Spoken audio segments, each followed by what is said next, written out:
Hi, everybody. This is Dan Stolbarger. It's time for this week's KFIR Middle East update. It's the week of May 28th. And so things, as you know by now, have kind of settled down. But let's take a look back and let's take a look at the time that we're presently in, as well as what's on our horizon. What's been happening recently is a growth in anti-Semitic attacks in both the U.S. as well as Europe. They seem to have spiked over the last couple weeks, including the typical sort of synagogue vandalism, but incidents in LA and New York of pro-Palestinian individuals on the streets just beating up Jews. It's a concern, and it's not going away.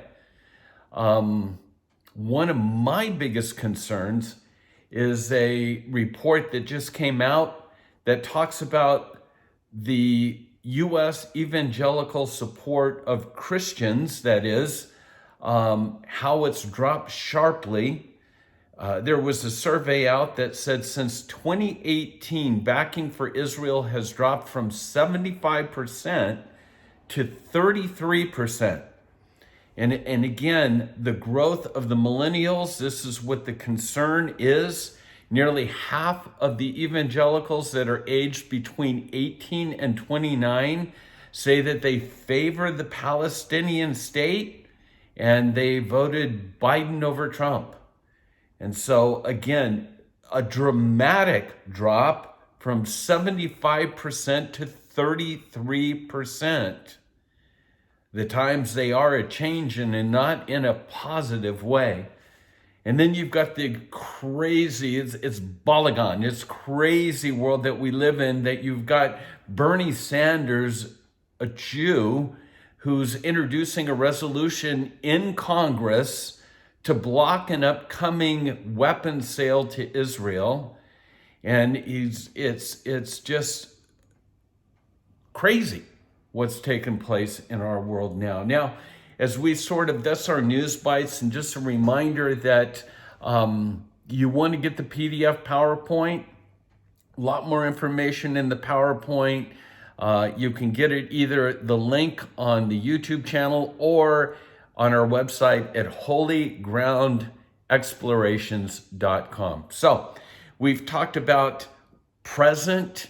Let's take a look at what's coming down the road. A recent public opinion poll has shown that 57% of the Palestinians are opposed to, are you ready?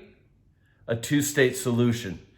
57% say they support an armed struggle, a popular resistance, an intifada. And according to the poll, 68% of the Palestinians want Hamas. They want Abbas to resign. And so again, what are we doing under the Biden administration? Our Secretary of State, Tony Blinken, has made his way to Israel. What is he promising? He's promising that we will help assist the rebuilding of Gaza. Up to $360 million. Problem?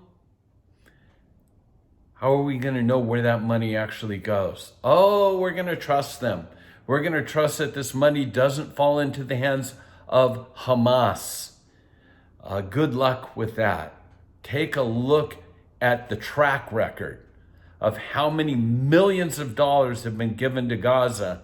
And is there a new hospital? Are there new schools? Or are there miles of underground terror tunnels that have been developed? But we're going to make sure this time, right? All right, and then we've got threats from Hamas. And you know what? Here's the bottom line. We last week we talked about sort of the timeline of all of this, and we realized that it was a political issue between Fatah and Hamas, that they had to outdo one another, and that's what created, first of all, we ended up with the riots on the Temple Mount, And then Fatah is claiming to be the protector of Al-Aqsa Mosque, Temple Mount. Well, then Hamas has to equal that. That's when the rockets started flying, even rockets into Jerusalem. And Hamas is saying, no, no, no, no, we're the protector. And so now we have Qatar coming out saying, we're going to give $500 million to help the reconstruction of the sites in Gaza. And so now we've got this outpouring, but guess what? Hamas is going to come out right now and say this ceasefire, here's the deal. We're going to control it. And if there is one Jew that steps foot on the Temple Mount, then we'll start firing rockets again. So again, it's that one-upmanship. Hamas is saying, we're the guardians of this site. Don't look to get aid from elsewhere or whatever. It's all about Hamas. And so once again, the cauldron, the pot that's boiling over, that little plot of land, where? Why do the prophets say that in the end of days, that Jerusalem will be a cup of trembling for all the nations? That little plot of land, the Temple Mount, is what's boiling over at this point in time. Do you think Israel will be content to say, okay, we're not going to allow any Jewish people on the Temple Mount any longer? And once that happens and the rockets start flying, the dominoes start falling, where does Hezbollah fit in? Well, let's take a look at what's going on with Hezbollah. In a televised speech recently, Hassan Nasrallah, the leader of Hezbollah, warned that any future Israeli violations, quote unquote, in Jerusalem regarding Al-Aqsa, the Temple Mount, will lead to a regional war. These were Hezbollah's chief's first comments since the Gaza ceasefire. Again, everybody, it's just the craziness of the world. Hamas is declaring victory, really? And so we've got Nasrallah saying basically we're celebrating victories both in 2000 in Lebanon, really? And now in 2021 in Gaza. We stood up to the Israeli aggression. We made them back down. This is driving me crazy, what's taking place in our world today. But the bottom line is that it seems that Hezbollah, and here's the problem. The problem is this: if ever there was a multi-front rocket attack on Israel, I see the need for the hand of God to move in and issue us completely into what we call the end of days. Because if Hamas has thousands of rockets, Hezbollah has 10,000s of rockets that could be launched on a daily basis from the north, and then you've got what's taking place in the Golan on the Syrian border. We have Hezbollah there. We have Iranian troops there. And then you've got Hamas still in Gaza. So this is the cauldron. This is the world that we're living in right now. Well, as we wrap this up, a couple articles at the end. Because of the fallacy and the craziness of Hamas declaring victory, I thought I'd give you a short summary of the war from two different sources. The first is more of a strong right-wing newsletter that I get from Israel that basically says, here's the summary of the war. About 4,360 attempts were made to fire rockets at Israel from Gaza during the Operation Guardian of the Walls. Keep in mind, 4,360. 680 rockets that were fired from Gaza landed in Gaza, and about 280 fell into the sea. The IDF destroyed about 100 kilometers of Hamas defensive underground. It's known as the Metro, their terror tunnels. The IDF also claims the death of 25 senior Hamas officials, 200 activists, and again, some 570 rocket launchers and pits were hit during the operation in destroying the Metro tunnel system. 70 multi-barrier launchers, 35 mortar-related assets were damaged.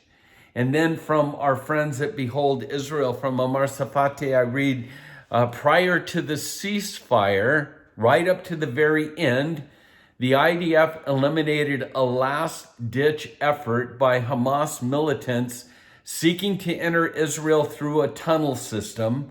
The IDF Air Force carried out precision strikes, bringing the tunnels down and killing everyone inside. When the numbers came in, the IDF revealed that Hamas fired 4,300 rockets, of which 90% of them were intercepted by the Iron Dome. As we mentioned, over 700 misfired in Gaza.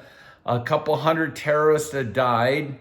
And right at the very end of all of this, what did we read? And this is something that's important. Israel also had to shoot down an Iranian drone near the border with Jordan. We know it was Iranian because the IDF studied the components after collecting what was left. And so this is that new drone that they've actually named Gaza in order to keep this bubbling over. So not only do we have Hezbollah in the north, and do we have Hamas in the west, southwest, and we've got the Iranian drones from Jordan, and we've got rockets even being launched into Israel or threatened to be launched from the Golan. It's good to know this as we conclude, that we know who holds Israel in the palm of his hands. That's God. And we as believers need to pray for the peace of Jerusalem. Israeli eyes would be open to receive their Messiah. And we don't stop there. We pray for the followers of Islam, Muslims, to come to know Jesus as well. These are the days that we're living in. Be active, be aggressive, step up, be informed. But more than all of that, get on your knees, be praying. God bless you, and shalom.